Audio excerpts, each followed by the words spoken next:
Early 2026 is going to go down as one of the weirder chapters in the history of human beauty. From Jim Carrey's much discussed appearance at the Caesar Awards to Nvidia's DLSS 5 to the collapse of AI slop app Sora, there's a lot to unpack here. Rather than a snapshot in time though, I think the last few months exhibited a wider trend that's been underway for a while now. The elite classes have had a stranglehold on beauty standards for decades. A dystopian combination of the plastic surgery craze, for-profit weight loss medication, and inescapable AI have alienated the masses away from wealthy standards of beauty, however. Now many normal people want nothing to do with the so-called beauty being pushed upon us. Whether it's something you pay attention to or not, it's hard to deny that what rich and famous people look like has affected us for years, consciously or otherwise. Above all, we are supposed to look thin, ageless, and airbrushed because that's how Hollywood looks, right?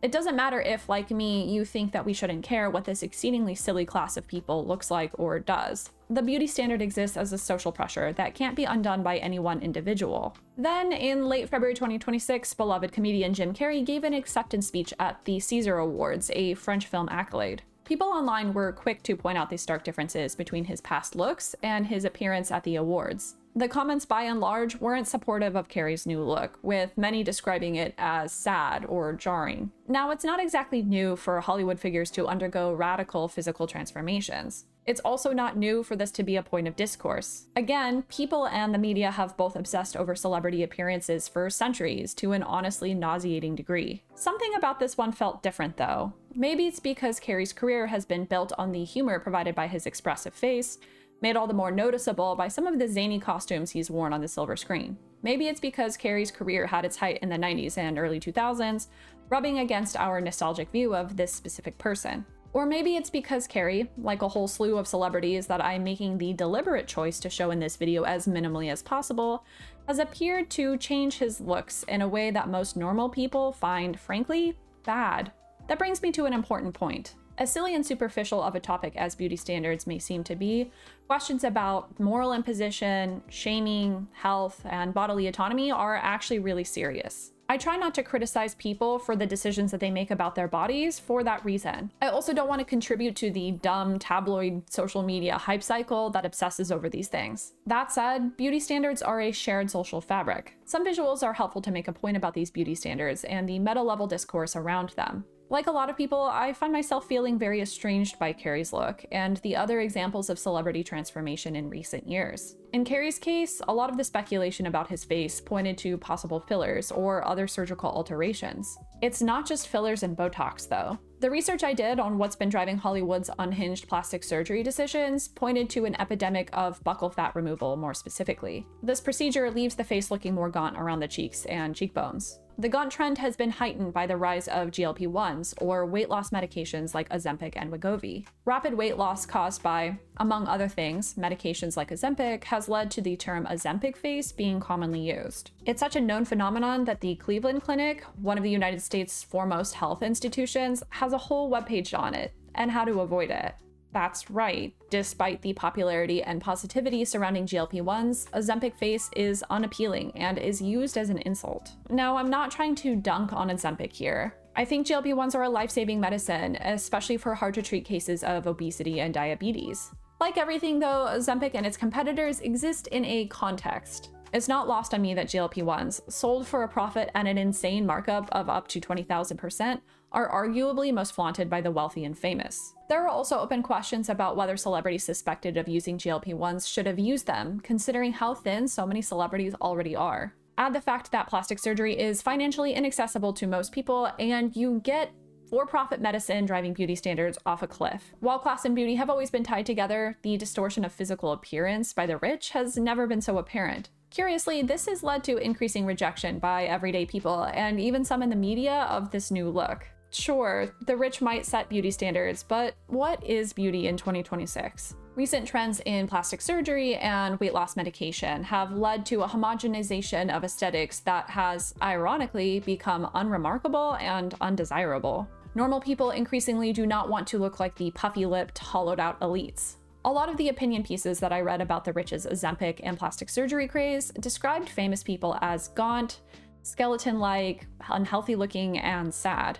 Zooming out to the broader context of where the world is with instability and economic inequality, and it's giving pure, unfiltered Hunger Games. Apparently, I am not alone with this thought. You might disagree with my assessment here by saying it's not Hollywood figures driving beauty standards so much as those people being victims of industry pressure.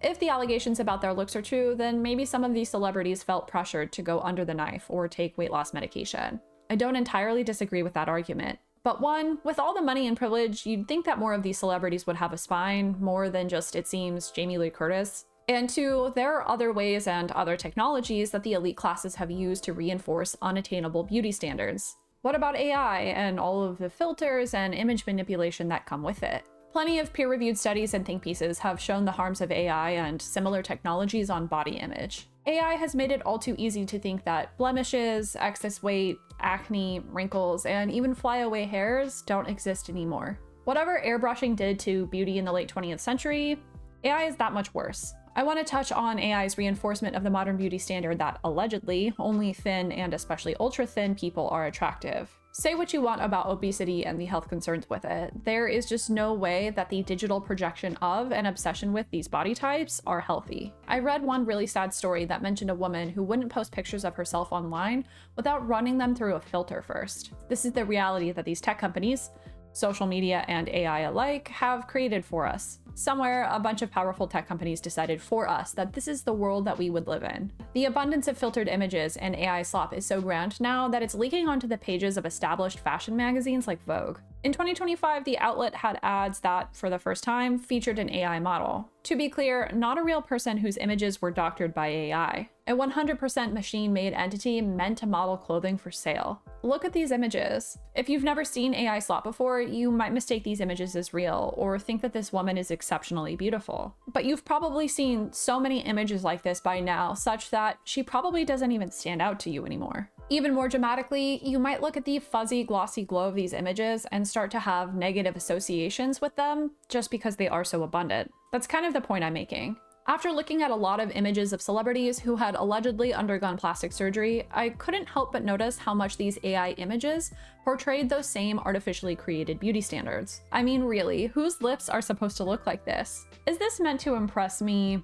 Inspire me? Should I be jealous of this fake woman? Unsurprisingly, a lot of works I reviewed criticized the combination of extreme celebrity beauty trends and AI slop. The Vogue AI model is not alone either. We've seen images like this start to pop up for AI actors and artists as well. Some images are more blatantly AI generated than others, yet they all portray the same overly conventional beauty standards, such that they almost become a parody of society. I realize a lot of my commentary and depictions here have focused on women, but as we saw with Jim Carrey, men are not exempt from these techno-dystopian beauty standards. After going down the disorienting rabbit hole of AI, GLP-1s, and plastic surgery, it was a relief just to go outside and see what normal people look like. It's actually made me question my already minimal makeup routine. Perversely, I've been glad to have the occasional acne flare-up recently, as a reminder that I am alive and real. In an era of contrived images, the imperfections of reality are a salve. This issue also transcends how people perceive themselves and enters how human beauty is depicted in different forms of art. A recent example of this exploded in the gaming community of all places.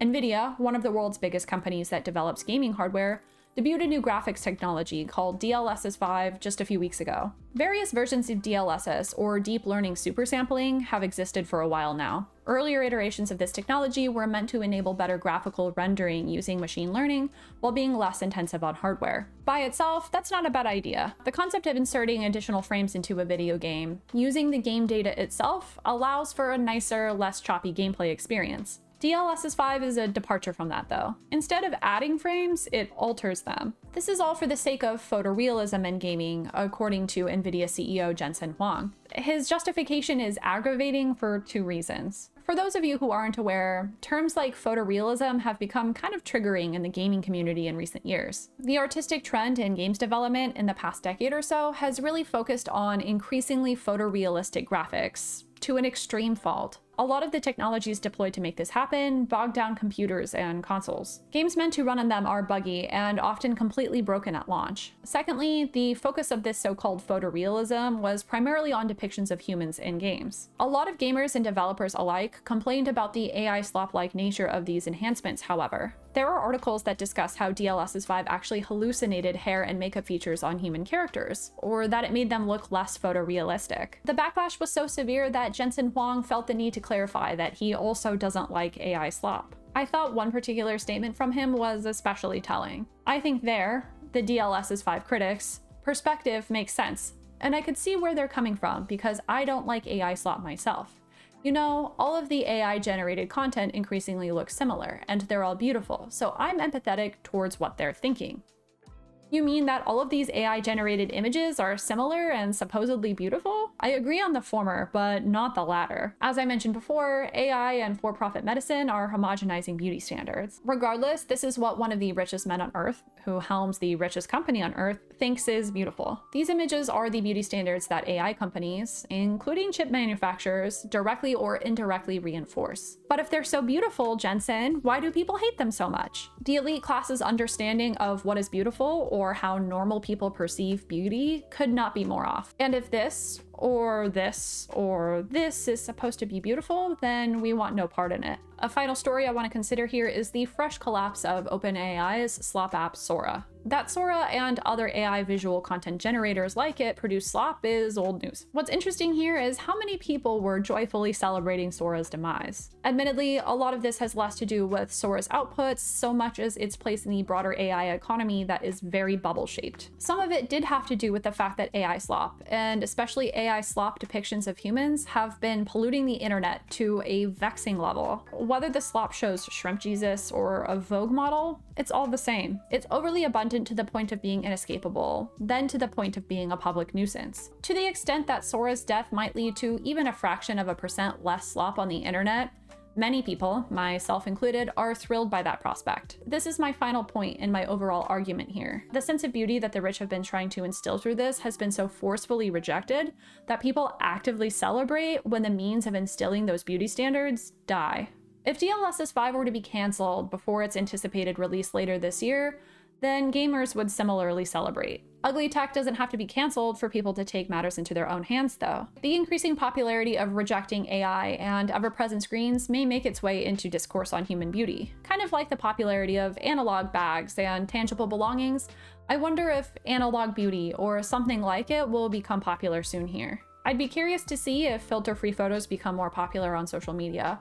Or if, more optimistically, people decide that social media is not a valid way of perceiving human beauty altogether. Similarly, I've begun to wonder what would happen if the bubble were to burst, and if anything associated with AI were to don an even worse reputation. In that scenario, companies might conveniently forget that they ever ran ad campaigns featuring AI models. They might start referring to any so-called AI features like DLSS 5 as just machine learning instead. In contrast, it's not clear that the collapse of the AI boom would affect demand for plastic surgery or weight loss medication. Those trends might be heightened by AI, but they are by no means dependent on it.